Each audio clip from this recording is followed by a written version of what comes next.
Shalom, meus amados. Estamos aqui para compartilhar aquilo que Deus trouxe nessa semana e é muito interessante notar que Deus está trazendo uma crescente na questão de nos prepararmos para o que está vindo por aí. Eu tenho certeza absoluta que a maioria das pessoas elas não tem noção o que está acontecendo, não simplesmente no Brasil, mas no mundo. É lógico, nós como brasileiros, nós sentimos as coisas mais próximas, né? O que está acontecendo aqui no nosso território nacional. Mas isso não está centralizado, não está ligado somente com o nosso povo brasileiro. É uma questão de mundo. E elas estão todas traçadas, elas estão todas relacionadas com a vinda de Cristo e o estabelecimento do Apocalipse, do final dos tempos. Eu sei que é um tema bem sensível, poucas pessoas gostam disso, porque hoje as pessoas, elas têm planos, elas têm projetos, elas têm objetivos aos quais elas querem alcançar. Muitas pessoas casando, outras pessoas sendo promovidas, ganhando melhores, sabe? Comprando um carro, casa, ou coisa assim. Então as pessoas elas não querem interferência nesses planos que estão acontecendo na vida delas. Só que nós estamos vivendo no momento do final dos tempos. Quem conhece um pouquinho de profecia e procura conhecer a geopolítica, né, que está acontecendo no cenário mundial, não tem uma outra conclusão a se chegar que nós, verdadeiramente, nós entramos no final dos tempos. Falta de dinheiro, as guerras em nível mundial, em todos os continentes, de uma forma psicológica ou mesmo real, está acontecendo guerra, conflitos. Nós estamos à sombra da terceira G mundial. Isso já é muito real. Para nós termos noção do que eu estou dizendo, o ex-presidente da Rússia, ele disse claramente, querendo provocar os Estados Unidos, né, que nós temos a mão morta. Né? O que é a mão morta? Se todos os países jogarem a bomba atômica na Rússia, eles têm um programa que, se eles perceberem essas bombas chegando, essas bombas sendo jogadas para lá, mesmo se as pessoas que têm o controle na mão para apertar o botão vermelho para revidar esses ataques, elas morrerem, automaticamente a IA da Rússia, eles vão liberarem as bombas atômicas dele para todo mundo. Ou seja, né? Então ele falou isso dizendo, né? Porque os Estados Unidos vai agora sancionar ainda mais pesadamente a Rússia, e com isso a Rússia está se preocupando. Por quê? Porque o senhor da paz que hoje nós temos, né, que é o Trump, é o senhor que quer estabelecer a paz no mundo, ele fez um ultimato para Putin, né? Ou você acaba com a guerra lá na Ucrânia, né? Ou eu vou te sancionar ainda mais.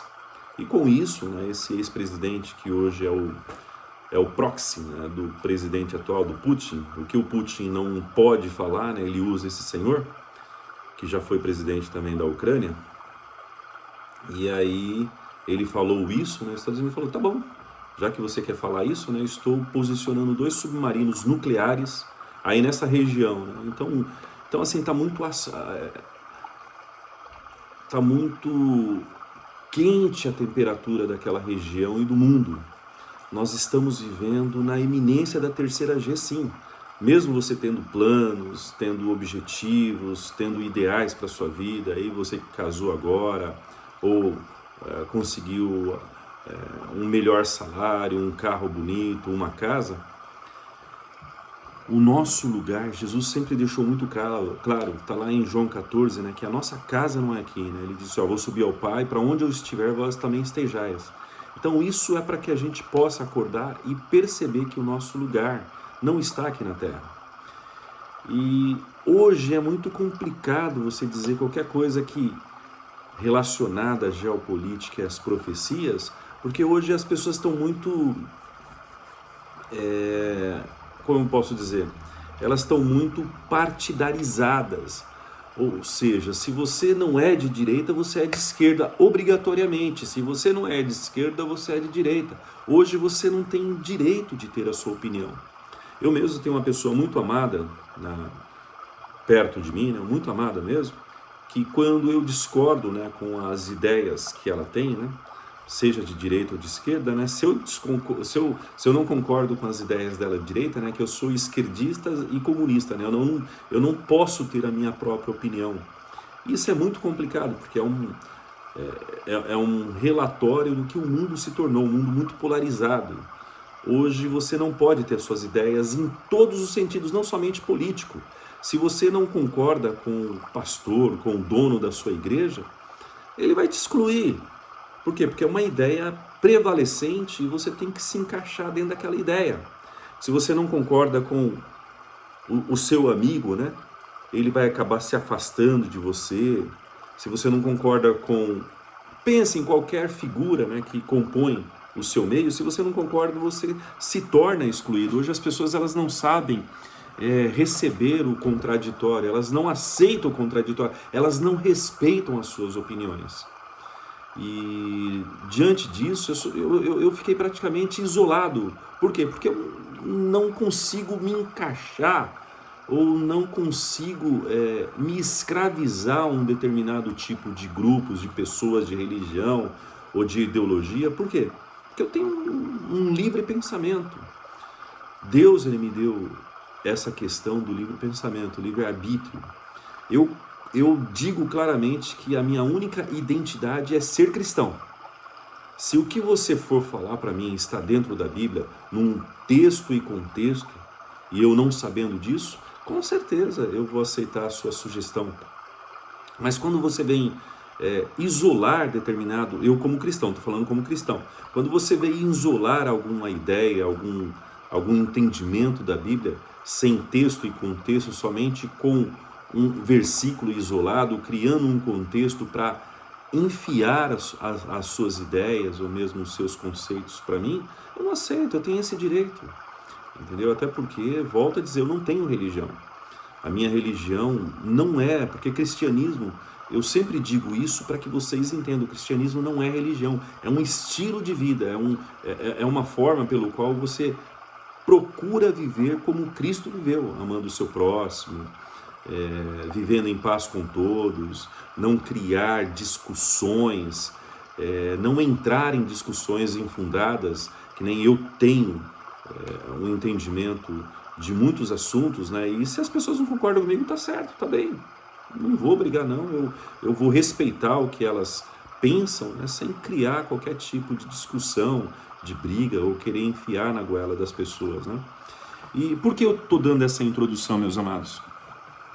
Porque hoje nós estamos na boca do furacão, ou seja, na boca do vulcão, na boca, sabe, nós estamos aí num grande conflito aqui no nosso território nacional, e é muito interessante, né, que hoje as pessoas estão comemorando aquilo que amanhã vão prender elas, aquilo que amanhã vai ser uma corrente nas suas pernas, nas suas mãos, tirando toda a liberdade que ela achava que tinha. Mas hoje elas estão comemorando. Do que eu estou falando? Eu estou falando da Lei Magnitsky. As pessoas estão muito contentes comemorando com isso, né, que um juiz nosso aqui, né, da Suprema Corte Nacional, ela foi sancionada, né, com essa Lei Magnitsky, né? Eu vou explicar para vocês o que é a Lei Magnitsky, para quem não conhece, né? O que é a Lei Magnitsky? Formalmente conhecida como Revogação Jackson-Vanik da Rússia e Moldóvia, a Lei de Responsabilidade do Estado e de Direito Sergei Magnitsky, de 2012, é um projeto de lei bipartidário aprovado pelo Congresso dos Estados Unidos e sancionado pelo presidente Barack Obama em dezembro de 2012 com a intenção olha por que ela foi criada, tá?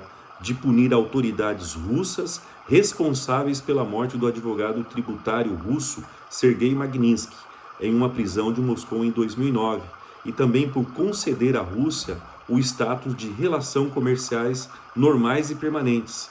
Desde 2016, o projeto de lei que aplica globalmente autoriza o governo dos Estados Unidos a punir aqueles que consideram violadores dos direitos humanos. Olha que como ela foi criada, né, de uma maneira bem linda, bonita, para que todo mundo aplaudisse, né? Por isso que eu costumo dizer que o anticristo ele vai ser aplaudido e celebrado para o mundo todo, porque ele não vai trazer caos, ele vai trazer uma falsa sensação de paz, ele vai trazer riqueza, ele vai trazer cura de algumas doenças que hoje nós não temos, ele vai trazer uma sociedade igualitária aonde teremos, ou as pessoas terão, né, o crédito social, que todo mundo vai ter o seu dinheirinho ali sem precisar trabalhar muito, né? Ou muitas vezes sem precisar trabalhar nada, né? Porque eles vão substituir a maioria das mãos de obra, né, por robôs.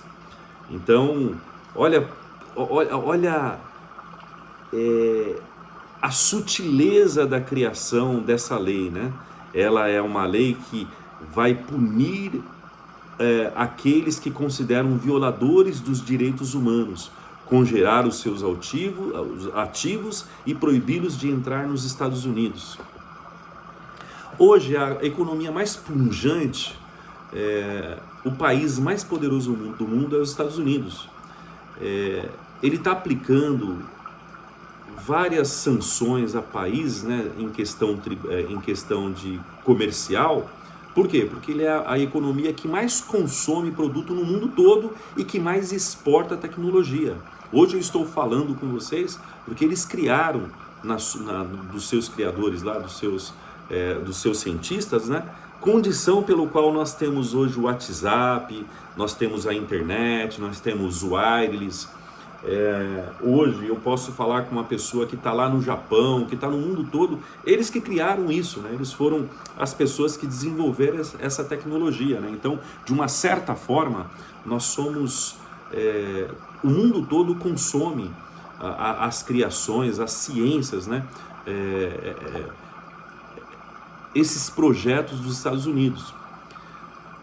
E por que eu estou falando dessa lei e não celebrando como todo mundo? Porque está punindo essa figura de ditador no Brasil, né? Não vou falar o nome dele. E todo mundo está comemorando. Eu comemoro porque até mesmo hoje, em coisas que amanhã vai prejudicar a igreja, Deus, ele momentaneamente, ele usa sim muitas coisas que foram criadas pelo inimigo para prejudicar o povo de Deus. Ele usa disso, mas temporariamente, não é para a gente celebrar. O porquê eu estou dizendo isso? Olha o que essa lei fez com esse homem, né, com esse ditador aqui no Brasil. Esse cara, ele não vai poder mais ter trânsito no mundo financeiro, né? Ele não vai poder ter conta bancária, ele não vai poder comprar, nem vender e nem comercializar. Será que vocês se lembram de alguma coisa assim? Olha, muito interessante, né? Está no minuto 13. E é justamente para onde eu gostaria que vocês pegassem a Bíblia de vocês, né? A respeito da marca da besta, né? Que é exatamente Apocalipse 13. O que Apocalipse 13 diz, né? Que os que receberem a marca, qual é a marca, né? Eu vou chegar lá. Eu já falei para vocês, mas eu quero desenvolver isso daí rápido para vocês entenderem.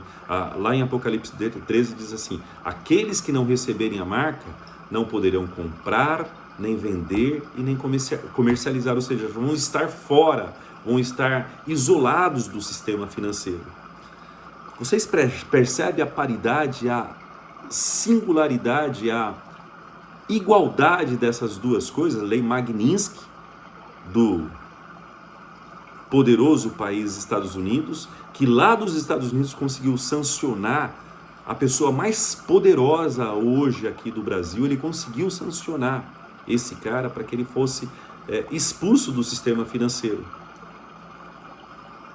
Qual a ilusão nossa de acreditarmos que nós vamos escapar? Porque todas essas leis, essas criações de censura, de perseguições, de proibições, ela visa somente um único povo, não se engana nisso, é pros cristãos, não é para partido político, direita, esquerda, até porque, volto a dizer, e vocês vão perceber isso conforme o tempo passar, são asas do mesmo pássaro. A pessoa que criou a violação da sua privacidade no mundo financeiro é o cara que criou, não que criou, mas que sancionou o Pix, que foi uma pessoa de direita, que foi um presidente muito celebrado no Brasil de direita. Ele criou o Pix e hoje você não tem, como eu posso dizer, você não tem sigilo na sua informação financeira. Tudo que você faz, compra, negocia, vende, esse sistema do Pix, ele tem um histórico teu de tudo que você está fazendo. Ou seja, você não tem mais privacidade da sua vida financeira. É muito interessante, ele está construindo um histórico teu a respeito do que você consome, o que você faz, aonde você vai, aonde você compra, que país você viaja, para onde você sai com o teu carro, aonde você abastece. Ou seja, você não tem mais privacidade. Você está sendo monitorado em todo momento que você compra alguma coisa através do sistema Pix. E quem criou? O presidente. Quem criou não, quem sancionou, quem colocou ele para usar. Foi um presidente muito aplaudido, né? Muito ovacionado, muito hoje cultuado, de direita. Eu não vou dizer nome aqui de pessoas, né? Então, se a gente perceber, não existe essa questão de direita e de esquerda. O que existe são momentos pelos quais nós vamos entrar no sistema da besta de uma maneira rápida e o outro momento que nós podemos entrar e nós vamos entrar no sistema da besta devagar, entendeu? Mas os dois lados, as duas mentes, tanto capitalismo como comunismo, socialismo, eles são asas do mesmo pássaro que vão levar a um mesmo objetivo, a um mesmo lugar. Entenda isso. Daí você fala, Celso, o que nós vamos fazer? Eu ouvi essa frase de uma irmã muito abençoada, né, que ela dizia assim, a saída é para cima. O que é a saída para cima? O cristão, o que eu digo para vocês, tá? Se nós formos nos envolver com as coisas dessa terra, nós vamos perder o nosso chamado principal, que é ser sal da terra e luz do mundo, e não misturarmos com as coisas do mundo, com os problemas do mundo, com a política do mundo. Pensem o que vocês quiserem. Nós não temos que nos misturar. Nós somos uma raça eleita, nós somos filhos de Deus. Para nós temos um poder tão grande nas nossas mãos, que é o próprio dono desse universo, e através das nossas orações, que são mais poderosas que a bomba atômica, nós podemos mudar sem misturar. Não existe aquela necessidade de você se misturar para poder mudar tudo isso que está acontecendo. Basta nós acreditarmos em Deus e no que Ele pode causar. Só que o homem, da vez de procurar Deus, ter uma vida de justiça, ele sempre vai buscar o jeitinho humano de resolver as coisas. E essa semana, né, ou por esses dias, né, foi sancionado pelo presidente poderoso dos Estados Unidos, né, uma nova lei que faz o mundo se preparar para receber o anticristo. O governo americano, através de seu presidente, aprovou uma lei para tornar a moeda digital dinheiro oficial e dando a ele o poder de criar, comercializar, queimar, desaparecer com esse dinheiro. E a maioria do Congresso e Senado aprovou tal lei. O nome da lei, né, The Genius Act, foi aprovado instantaneamente nos Estados Unidos em tempo recorde, juntamente com a regulamentação da moeda digital. Não se precisará da marca apenas... É muito interessante, quando ele aprova essa lei, o que essa lei estabelece? Esqueça do dinheiro físico, vai sumir o dinheiro físico. O dinheiro digital, ele vai ser um meio de comercialização. Você só vai poder comprar, que hoje a gente pode ver muito claramente no nosso dia, né, através do Pix, poucas pessoas têm dinheiro físico, né, e as pessoas que têm dinheiro físico, elas não gostam, né? Eu tenho até uma como posso dizer, um exemplo, né? Uma pessoa muito querida, né? Eu dei um dinheiro para ela, né? Dinheiro físico, né? Daí essa mesma pessoa muito querida falou: troca esse dinheiro para mim, deposita na minha conta, né? Porque as pessoas hoje estão mais acostumadas a trabalhar com dinheiro digital. Elas desprezam o dinheiro físico e o dinheiro físico realmente vai sumir. Não vai existir mais dinheiro físico porque a Torre de Babel, que fica nos Estados Unidos, que é assim, tá? Eu vou explicar para vocês entenderem, tá? Depois do dilúvio, as pessoas elas ficaram assim desesperadas, né? Se iriam ter novamente o dilúvio, elas não tinham aonde recorrer, e principalmente os cananitas, né? Os filhos de Canaã, que rejeitaram a presença de Deus, a graça de Deus, eles se uniram a um homem poderoso. A Bíblia chama ele de homem poderoso, né? Eu vou dar só uma introdução para dizer o que eu estou falando, né? No princípio nós tínhamos os filhos de Caim numa construção, domínio tecnológico chamada Torre de Babel. A falta de temor e a perda da referência de princípios e o rompimento de Deus, esses cananitas romperam com Deus, né? A partir do momento que Caim matou Abel, né? Ele fez surgir esse povo, né? Fez com que eles elegessem um homem poderoso chamado Nimrod. A Bíblia chama esse cara de poderoso, né? Tá dizendo assim, né? Para dar segurança, iluminismo tecnológico, os quais eles buscavam, isso quase se tornou viável. Essa tecnologia é que assim, nós temos uma visão de um povo meio predatório, meio das cavernas. Nós não temos noção que a tecnologia lá do passado, ela é muito mais avançada do que a tecnologia de hoje. Os Smithsonianos, estuda bem e grava bem esses nomes, né? Os Smithsonianos, eles enterraram tanto a história, né? Mentiram tanto para nós, e até inventaram algumas lendas, né? Dos homens da caverna, para dizer que o homem ele foi evoluindo conforme o tempo, né? Não. O pessoal da era antediluviana, antes do dilúvio, eles tinham uma tecnologia muito mais avançada que a nossa. Eles tinham uma tecnologia tão avançada que eles abriam portais até mesmo de transferências de corpos, entendeu? Ou seja, eles entravam nesses portais e eles apareciam em outros lugares. É só vocês pesquisarem a respeito disso, dos povos atlantes e mesmo dos anjos caídos, né? Lá que basta vocês abrirem o livro de Enoque, ele fala muito a respeito disso, e existe a referência da Bíblia, né? Que fala sobre Enoque, né? E sobre os Nefilins, né? Que são filhos da concepção carnal humana com demônios caídos. Então eles abriram portais que eles tinham uma tecnologia fantástica, né? E essa tecnologia, quando foi juntada, mesmo o dilúvio tendo devorado várias pessoas, existem algumas teorias que alguns gigantes conseguiram escapar disso, né? Isso, volto a dizer, são teorias, tá? Não estou afirmando nada.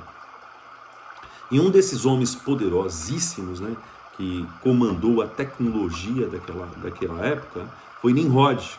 Nimrod, ele construiu uma tecnologia. A Torre de Babel não era tão somente uma torre para ter um prédio alto, e não, tinha a ver com a questão espiritual. Era um portal que estava sendo aberto, um portal tão poderoso, a ponto de Deus dizer: eles são um só povo e falam uma só língua. E começaram a construir isso. Em breve, Deus falando, em breve nada poderá impedir o que planejam fazer. Venham, desçamos e confundamos as línguas que falam, para que não entendam uns aos outros. Aquele não era o momento de fazer isso. Não era. Deus, ele vai permitir por um tempo, né? Por isso que a Bíblia fala, se aqueles dias não fossem abreviados, se referem dos 7 anos. Deus, ele abreviou esse tempo, 7 anos, para que Jesus entregue a chave na mão do diabo, né? Porque Jesus tomou a chave na mão do diabo quando morreu na cruz, ele vai entregar, e esses 7 anos vai ser a abertura daquilo que foi impedido em épocas erradas, né? Na época de Nimrod, na época dos faraós, na época dos povos atlantes, na época de Hitler, na época de Napoleão. Foi impedido nessa época porque não era tempo, agora é o tempo. Israel floresceu, que quando Jesus fala não passará essa geração sem que todas essas coisas aconteçam, ele está falando de Israel. Quando Israel foi determinado, a criação de Israel em 1948, de lá para cá, quanto que é uma geração? 70 anos. Então nós estamos no final de uma geração e Jesus prometeu, não passará uma geração sem que todas essas coisas aconteçam. Então nós estamos nesse exato momento. Jesus ele vai entregar a chave na mão do diabo para ele em 7 anos reinar sobre as pessoas que querem o reino dele. Hoje é muito interessante. As pessoas elas não querem um reino messiânico, elas não querem Jesus, elas não querem Deus. Eu tenho a ousadia de dizer que se Jesus viesse na terra hoje, eles crucificariam nós crucificaríamos Jesus novamente. Porque nós não queremos um reino de coisa certa, nós queremos um reino de facilidade, nós queremos um Deus que faça a nossa vontade. Nós queremos um Deus como se for, eu sempre uso esse exemplo, um Deus gênio, né? Onde a gente esprega ali a nossa lâmpada, a gente quer isso, eu quero aquilo. Não, existe um manual pelo qual nós devemos nos orientar, que é a Bíblia. Ali é o caminho, é a chave, é a sabedoria para uma vida plena de saúde e comunhão com aquele da onde nós saímos, que é Deus. Que quando ele soprou o sopro de vida no homem, na verdade ele deu um pedaço dele para o homem, né? E é esse pedaço que nós temos que preservar, reconstruir para que nós possamos voltar ao que nós éramos antes, a imagem e semelhança de Deus. Mas hoje o homem não quer nada disso. Existe um livro, eu não sei se vocês leram, né? Me perdoe no português, do George Well, que é a Revolução dos Bichos, muito interessante para simplificar, para explicar, né? Eu vou ler aqui um resumo para vocês, espero não ser cansativo, para vocês entenderem aonde nós chegamos, né? Então fala assim: a história tem como espaço central uma granja de animais. Ali os animais discutem e almejam a construção de uma sociedade ideal. Para isso eles criam um conjunto de regras e começam a pensar numa revolta contra os humanos. Sobretudo o seu dono, o Sr. Jones. Me desculpa, vou tomar um pouquinho de água.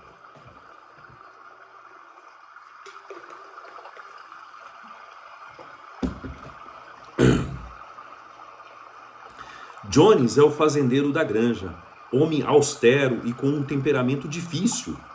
Ele cuida dos bichos da fazenda, mas muitas vezes os explora e os deixa para passar fome. Diante disso, o Major Porco apresenta a ideia de fazer uma revolução contra ele. Assim, os animais expulsam Jones da granja. Nota-se que os porcos são os animais mais inteligentes e que lideram o local. Eles foram mais instruídos, sabem ler e escrever. Ainda no início da obra, o porco falece, mas a ideia transmitida por ele é seguida pelos seus amigos. Embora todos os animais tenham a mesma idealização no decorrer da obra, começam as peripécias e os impasses de opinião entre eles. Enquanto o porco Bola Neve, um dos líderes da revolução, quer realizar a construção de um moinho, o porco Napoleão é contra a ideia. Por fim, o Bola de Neve é considerado traidor e expulso da granja. Napoleão tem uma postura autoritária. Ele acaba por convencer todos os outros animais a se rebelarem contra o líder. A ideia aqui recai sobre os interesses pessoais e ainda da corrupção e do golpe. Essa figura é sempre escoltada por cães raivosos. Quando Napoleão sobe ao poder, essa característica fica mais evidente. Seu egoísmo e totalitarismo é revelado pela maneira em que ele conduz a granja, depois de destituir, expulsar Bola de Neve da liderança. Nesse sentido, Ele coloca animais para trabalharem como escravos e reduz quantidade de comida. Acaba construindo um moinho.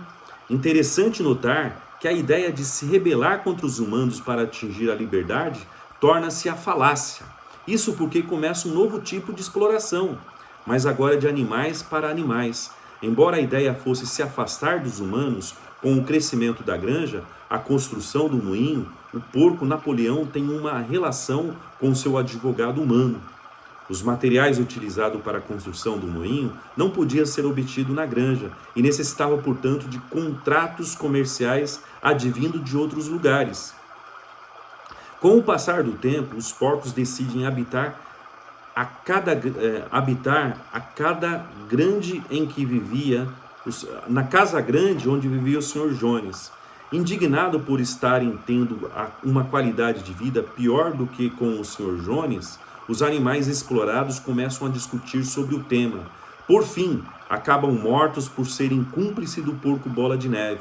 E assim os porcos, os animais, vão sumindo da granja. Os porcos que restam começam a caminhar em duas patas. Esse final genial do livro corrobora a ideia de união entre os porcos e os homens. Pela primeira vez, Benjamin conseguiu quebrar sua norma e leu para ele o que estava escrito na parede. Nada havia agora senão um único mandamento dizendo: todos os animais são iguais, mas alguns animais são mais iguais que os outros. Meus amados, quando eu li esse resumo, né, é um livro muito interessante para ler, né? Quando eu li esse resumo, eu percebi que nós estamos vivendo nesse exato momento. Geralmente os líderes populares, né, com as pessoas ao lado dele, né, eles começam a contar uma história, né? Ah, eu comia mortandela, eles falam até a linguagem do povo. Esses dias mesmo, né, um dos líderes populares hoje do Brasil, né, ele chegou até a contar, né, da história dele, do passado dele, né, quando ele dizia que trabalhava, né, mas eu acho que ele nunca trabalhou, né, que quando ele trabalhava, ele comia mortadela, né, e hoje, né, ele ganha somente 45 mil reais por mês, que não dá para fazer nada. E é muito interessante o resumo disso, né, ele tem vontade de fuzilar os seus oponentes. O que isso diz? Nós somos melhores que essa pessoa que está lá? Não. O poder, ele tem um perigo imenso. O poder sem Deus, ele se torna autoritarismo. Ele se torna algo nocivo. E geralmente, as pessoas que passaram grande necessidade, que vieram lá de baixo, encontrando caminhos alternativos, elas não conseguem trabalhar com opositores. A vontade delas é destruir, é matar, é exterminar os seus opositores, como os porcos aqui que acabaram dominando. Eles acabaram com todos os seus opositores para eles reinarem e fazer pior do que o ser humano. O homem sem Deus é um animal. O homem sem Deus é pior do que o porco. E eu acho muito interessante quando, aí voltando na palavra de Deus, quando Deus ele proíbe o comer da carne do porco, existe uma suspeita, uma história, ou mesmo um conto que diz que lá quando os caídos, né, quando os anjos caídos ensinaram para os homens as artes da pintura, da ciência, da guerra, eles fizeram muito cruzamentos de animais aqui na Terra, muitos cruzamentos. E hoje o porco, de todos os animais, é o animal que mais os órgãos do porco se parecem com o ser humano. É muito interessante isso. Eu não sei muito bem, mas parece ser uma proporção de 80% dos órgãos dos porcos, né, dos órgãos suínos, são parecidos com os seres humanos, né? Então existe uma probabilidade aí de ter tido um cruzamento. Volto a dizer, isso daí são todas teorias, tá? Não estou afirmando nada. Existe uma teoria muito grande e uma probabilidade de que o homem tenha se cruzado com algum animal e surgido porco. Então, quando o homem come carne do porco, na verdade ele está comendo carne humana. E é muito suja. A carne humana é a carne mais suja que existe na face da terra. Por isso que dá muita doença através da carne do porco. Então, a minha intenção de estar compartilhando com vocês isso que Deus me trouxe é justamente trazer este ensino. Saia da bolha, da bolha.